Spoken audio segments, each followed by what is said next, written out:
نحمده ونصلي على رسوله الكريم.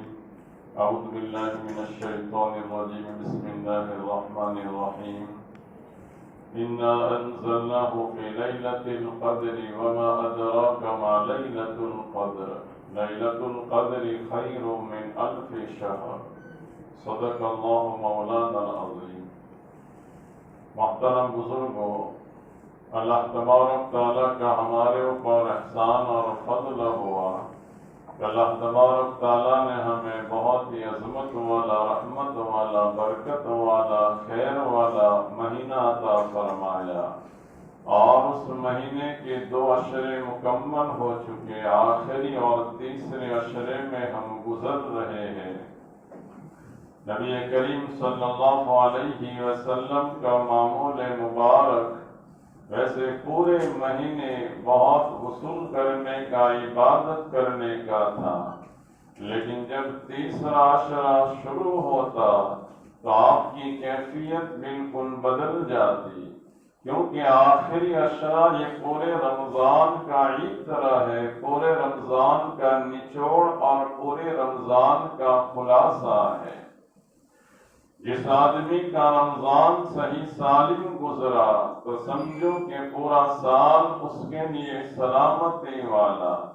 حضرت نبی کریم صلی اللہ علیہ وسلم جب اس آخری عشرے میں داخل ہوتے تو روایتوں میں الفاظ ذکر کیے گئے کہ شد میزرہ واحیا لیلہ وائقظ اہلہ، کہ آپ اپنی تہبند کو کس لیتے تھے، یعنی جب آخری عشرہ شروع ہوتا تو آپ اپنی کمر کو کس لیتے اس مہینے کی آخری عشرے کو وصول کرنے کے لیے، اس میں عبادت کے لیے، اور اس کی راتوں میں آپ جاگتے، خود بھی جاگتے اور اپنے گھر والوں کو، اہل و عیال کو بھی جگاتے۔ آخری عشرے کے علاوہ نبی کریم صلی اللہ علیہ وسلم کا معمول جو ذکر کیا گیا ہے کہ رمضان کے علاوہ جب آپ تہجد میں بیدار ہوتے تو روایتوں کے الفاظ ہیں انتعال رویدن، آپ نے جوتا اٹھایا آہستہ سے، ثم اخذ رداءہ رویدن، پھر آپ نے اپنی چادر کو پکڑی آہستہ سے، ثم فتح بابا رویدا، پھر آپ نے دروازہ کھولا آہستہ سے۔ مطلب یہ ہے کہ رمضان کے علاوہ جب آپ تہجد کے لیے بیدار ہوتے، اپنے جوتے چپل بھی آپ آہستہ سے پہنتے، اٹھاتے، اپنا بستر بھی، اپنی چادر بھی آہستہ سے آپ رکھتے، اور آہستہ سے آپ دروازے کو کھولتے تھے۔ اس سے یہ بات بتائی گئی کہ رمضان کے علاوہ اگر کوئی آدمی تہجد کے لیے اٹھتا ہے تو دوسروں کی نیند میں خلل پیدا کرنا، بیدار کرنا، یہ درست اور صحیح نہیں، الا یہ کہ سامنے والے نے ہمیں کہا ہو کہ آپ بھی ہمیں بیدار کر دینا، ہمیں اٹھا دینا۔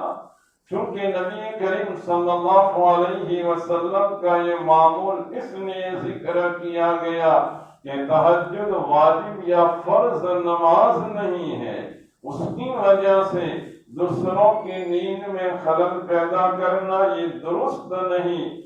سامنے والے نے ہمیں کہا ہو کہ جب آپ بیدار ہو تو ہمیں بھی اٹھا دینا، وہ الگ بات ہے، لیکن جب رمضان المبارک کا آخری عشرہ ہوتا تو نبی کریم صلی اللہ علیہ وسلم خود بھی بیدار ہوتے اور اپنے گھر والوں کو بھی جگاتے، بیدار کر دیتے۔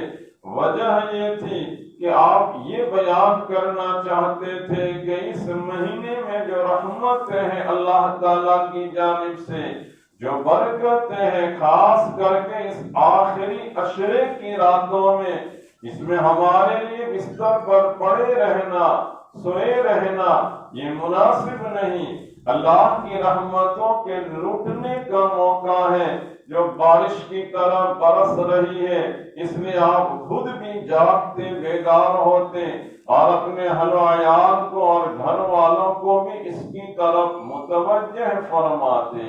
یہ آخری عشرے میں آپ نے اتنا زیادہ اہتمام کیوں کیا؟ کیونکہ حضرات صحابہ کرام رضوان اللہ تعالی علیہم اجمعین کے سامنے پچھلی امتوں کی عمر ذکر کی گئی جن کی عمر بہت زیادہ تھی۔ قرآن کریم نے حضرت نوح علیہ السلام کی عمر کو بیان کیا، فَلَبِثَ فِيهِمْ أَلْفَ سَنَةٍ إِلَّا 50 عَامًا۔ حضرت نوح علیہ السلام نے جو دعوت پہنچائی، جو محنت کی، وہ 1000 میں 50 سال کم یعنی 950 سال تک حضرت نے اپنی قوم میں دعوت پہنچائی، دین کی محنت کی۔ کسی کی عمر 500 سال ہوتی، کسی کی عمر 700 سال ہوتی۔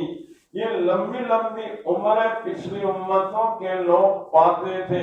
حضرات صحابہ کرام رضوان اللہ تعالی علیہم اجمعین کو بڑی حسرت ہوئی، بڑا افسوس ہوا، ہماری عمریں کتنی ہیں، اگر ہم عمر بھر بھی عبادت کریں تب بھی پچھلوں کا مقابلہ ہم نہیں کر سکتے۔ اس لیے اللہ تعالیٰ نے امت محمدیہ کے لیے بڑی آسانی فرمائی اور یہ بات بتائی کہ تمہیں افسوس کرنے کی، حسرت کرنے کی ضرورت نہیں۔ ہم تمہیں ایک رات ایسی دیتے ہیں جس رات میں تم عبادت کر لو گے تو یہ رات میں عبادت کرنا 1 مہینے سے افضل نہیں، 1000 مہینوں سے افضل ہے۔ لیلۃ القدر خیر من 1000 شہر۔ یہ رات میں تم جاگ لو گے، جاگ کر کے عبادت کر لو گے تو 1000 مہینوں سے بہتر۔ علماء کرام فرماتے ہیں کہ یہاں جو فرق بتایا گیا کہ اس رات میں عبادت کرنا 1000 مہینوں سے بہتر، یعنی ایک جانب یہ رات اور دوسری جانب 1000 مہینے، یہ نہیں بلکہ جیسے آسمان و زمین کے درمیان جو فرق ہے اس سے بھی زیادہ فرق یہ رات اور 1000 مہینے اس کے مقابلے میں آوے، اس سے بھی بہت بہتر یہ اکیلی رات ہے۔ یعنی اکیلی رات تم کو اگر مل گئی تو 1000 مہینوں میں عبادت کرنے سے بھی یہ بہت بہتر تحفہ ہوگا۔ حساب لگانے والوں نے حساب لگایا تو اس رات میں کسی آدمی نے 1 منٹ گزار دی عبادت میں، صرف 1 منٹ، تو 42 دن عبادت کرنے سے بھی بڑھ جاتا ہے۔ صرف 1 منٹ کی عبادت، اب 1 گھنٹے کی عبادت، 2 گھنٹے کی عبادت، رات بھر کی جو آدمی عبادت کرے اس کا اندازہ ہم لگا سکتے ہیں کہ وہ اعمال کے اعتبار سے کتنا زیادہ آگے بڑھ جائے گا۔ نبی کریم صلی اللہ علیہ وسلم نے پھر ہماری آسانی کے لیے یہ بات بتائی کہ ایسے تو یہ رات مخفی ہے، چھپی ہوئی ہے، لیکن تم آخری عشرے کی تاک راتوں میں تم اس کو تلاش کرو۔ تاک راتوں میں تلاش کرنے کا مطلب یہ ہے کہ تمہارے لیے پورے مہینہ عبادت کرنا چلو مشکل تھا، 29-30 راتیں جاگ کر کے گزارنا، اب تم آخری عشرے کی راتیں تو عبادت میں گزار لو۔ اس سے آسان یہ بات کر دی کہ پوری 10 راتیں اگر تمہاری قدرت میں نہیں ہے تو آخری درجے میں اتنا کرو کہ آخری عشرے کی جو تاک راتیں ہیں، اب 21 کی رات تو ہم سے گزر گئی، آج 23 کی رات ہوگی، پھر 25 اور 27 اور 29، اتنی راتیں تو ہم عبادت میں گزارے۔ عبادت میں گزارنے کا مطلب یہ ہے کہ اللہ تعالیٰ جتنی توفیق دے ہم اللہ سے مانگ کر کے ہم اہتمام کے ساتھ اس رات کو ہم توبہ کے اندر گزارے، اللہ سے مانگنے میں گزارے۔ حضرت نبی کریم صلی اللہ علیہ وسلم رات کی نماز میں لمبی لمبی صورتیں پڑھتے تھے، آپ کا رکوع لمبا ہوتا، سجدہ لمبا ہوتا، آپ کا قیام لمبا ہوتا۔ ہمیں بھی چاہیے کہ ان تاک راتوں میں ایسے اعمال کرے کہ ہمارے ذمے اگر فرائض باقی نہیں ہے قضا نمازیں تو ہم لمبی لمبی نمازیں پڑھیں، تسبیحات پڑھے، اللہ کا ذکر کرے، اللہ سے خوب مانگے۔ یہ راتیں مانگنے کی ہے، گڑ گڑا کر کے، رو رو کر کے۔ میرے بزرگوں یہ تحریک چلانے کی، یہ محنت کرنے کی اور معاشرے میں اس کی فکر دلانے کی ضرورت ہے۔ یہ قیمتی راتیں اللہ نے اپنی آبادی کے لیے دی تھی کہ ان راتوں کو عبادت میں گزارو گے، تمہاری دنیا بھی آباد ہو جائے گی، آخرت بھی آباد ہو جائے گی۔ عبادت میں ہم گزاریں گے تو ہم نے شب قدر کی قدر کی۔ اگر عبادت میں ہم نے نہیں گزارا، جیسے آج ایک ماحول چل رہا ہے اور اس سال تو حد ہو گئی، ہمارے جوان قابو میں نہیں ہے، ماں باپ اس کی نوٹس لینے کے لیے تیار نہیں ہے، رات بھر جاگنا، گھومنا، ہوٹلوں میں جانا، ہائی وے پر جانا، پوری رات ضائع اور برباد کر دینا۔ رات اس طرح برباد کی اور پھر روزہ رکھ کر کے دین کو سو کر کے برباد کیا۔ یہ رمضان المبارک کا مہینہ میرے بزرگوں اللہ تعالیٰ نے ہمیں کھانے پینے، عیش کرنے، گھومنے کے لیے، فضولیات کے لیے اور سونے کے لیے نہیں دیا تھا۔ ہم جتنی سطح پر ہیں اس سے بھی نیچے گر جائیں گے اگر ہماری حالت یہی رہی تو، اور ہماری نسلیں ضائع اور برباد ہو جائیں گی۔ پیسے اڑانا کھانے پینے میں، گھومنے میں، یہاں تک کارگزاری کے یہاں سے لے کر گودرا تک بڑی تعداد وہاں گھومنے جاوے، ہوٹلوں میں جاوے، یہ ہمارے لیے اچھا میسج نہیں ہے۔ یہ نسل کی بربادی کی خطرے کی گھنٹی بج رہی ہے۔ ہمیں ایک تحریک چلانے کی ضرورت ہے۔ مسجدوں میں آپ دیکھیں گے کہ اس مہینے میں بھی عبادتوں کا ذوق ختم ہوتا نظر آ رہا ہے۔ ہونا یہ چاہیے تھا کہ مسجدیں بھری پڑی نظر آتی، اعمال سے ہم اپنے سینے کو لبریز کر لیتے، اندر کے زنگ کو، کاٹ کو دور کر دیتے، اللہ سے مانگ کر کے اپنی صفائی کر دیتے۔ یہ ساری چیزیں اللہ تعالی ہمیں نوازنے کے لیے دے رہے ہیں، اس کی طرف آگے بڑھیں گے ایک قدم تو وہ ہماری طرف متوجہ ہوں گے، ایک ہاتھ آگے بڑھیں گے تو وہ دو ہاتھ بڑھیں گے، ایک ہم چل کر کے جائیں گے تو وہ دوڑ کر کے آئیں گے۔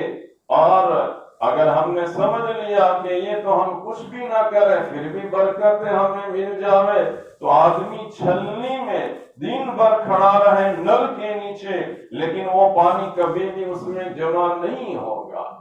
قدر کرنے والے سعادت مند لوگ موجود ہیں، اللہ تعالیٰ ان کو نواز رہے ہیں، لیکن ہمیں ہمارے بچوں کی، ہمارے اڑوس پڑوس میں، خاص کر کے جوان طبقے کی ہمیں بہت نوٹس لینے کی ضرورت ہے۔